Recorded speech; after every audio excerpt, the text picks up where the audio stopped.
Chariots of the Gods, how UFOs left their mark in ancient cultures, and they even landed in China, Korea, Japan, 2,400 years ago. UFOs are not, there's even texts of this. We know that the Chinese kept very concise reports. Mysterious vessels appearing in folklore throughout history. UFOs are not an exclusive modern phenomena. People have been seeing objects in the sky for thousands of years. For thousands of years, people have been describing unexplained gleaming objects in the sky. Some aerial phenomena like comets, meteor showers, bolides, auroras, or even earthquake lights, all easily explained by today's knowledge, were widely reported in the ancient world.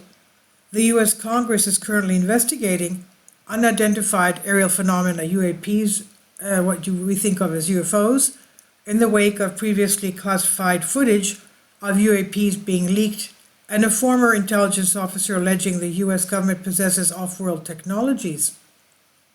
Meanwhile, a recent NASA report concluded there is no evidence suggesting UAPs are of extraterrestrial origin. Ancient writers saw these phenomena as signs of social unease and impending disaster. In this way, modern reactions to UAPs are similar to those thousands of years ago. There is a long history of strange objects in the sky associated with political and military crises. Ancient signs of trouble. In the Bible, the prophet Ezekiel mentioned a divine chariot. It glowed like hot metal in a fire, and Ezekiel could see 4 living beings in it. They looked human-like, though they had 4 faces and 4 wings. The Vimana, the flying chariots of the gods, also appear in ancient Indian epics, including the Mahabharata and the Ramayana. In Hindu myths, the gods were portrayed as riding these chariots to every corner of the universe. Describing portents of the winter of 2018 BC, the Roman historian Livy said, "A spectacle of ships gleaming in the sky." The Second Punic War had begun, and the enemy general Hannibal was on the verge of a series of victories. Maybe these ships, these vehicles in the sky, were odd cloud formations, but Livy's choice of words suggests something shining or gleaming, qualities even today associated with UAPs. Livy reports another appearance of ships in the sky in 173 BC, when a great fleet allegedly appeared, and in the spring of 2017 BC, when Hannibal still threatening Rome, Livy says, round shields were seen in the sky over central Italy. Livy does not say if these objects gleamed like the ships seen in the previous year, but the shields recall the appearance of flying saucers, the type of UAP that came to prominence in the height of the Cold War. Another curious classical UAP is recorded by the Greek writer Plutarch in his life of Lucullus, a Roman general. Lucullus's forces were about to fight King Mithridates VI of Pontus when a strange object appeared between the 2 armies. Suddenly the sky burst asunder and a huge flame-like body was seen to fall between the 2 armies. In shape it was most like a wine jar, and in color like molten silver. Both sides were astonished at the sight and separated. That the object was described as a pinthos, like a jar, a vessel which has a specific shape, suggests something more than a flashing light. Some have interpreted this as a meteor, but Plutarch's focus on its shiny metallic nature does not match this possibility. Whatever it was, both armies thought it was bad omen and they withdrew.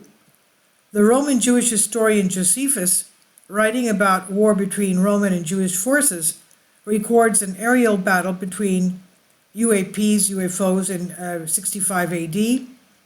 Before sunset, chariots were seen in the sky. Yes, he called them chariots. Chariots were seen in the sky, accompanied by armed battalions hurtling through the clouds. Josephus says numerous eyewitnesses saw it and believed it foretold the Roman victory that followed. From ancient to modern doomsdays, St. Paul referred to God's shield of faith in his letter to the Ephesians, while ships voyaging in the sky were a common theme in medieval Ireland. symbolizing the safety the ship of the church afforded believers. Reports of unusual phenomena increased at the turn of every millennium when Christian people feared or hoped for the judgment day predicted in the book of Revelation in the Bible. Millennial ufology is a fascinating development of recent Christian predictions of the end of the world, where the Messiah poses as a space traveler who travels to save us from satanic aliens. Millions of adults every year report experiences with UAPs. When interviewed about their experiences, some admit they are religious, others insist they are not. Importantly, ufology may well be a way of reconciling religion with science, an approach many find appealing. We will never know what the objects and lights described by ancient texts were, and whether they were real or the result of psychological stress.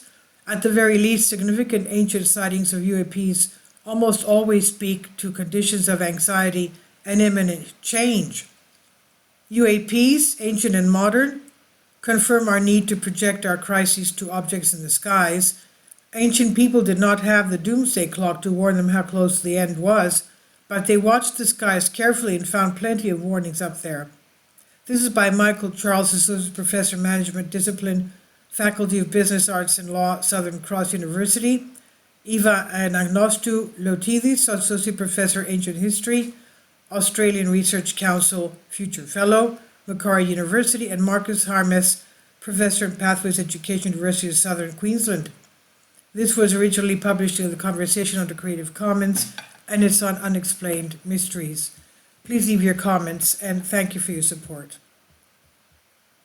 Finally, support my Patreon account. The daily posts are 5 videos daily, and they are totally different from what I have on my YouTube channel. Thank you so much for your support and that you find all my content so interesting. You'll find the Patreon account details in the description box below.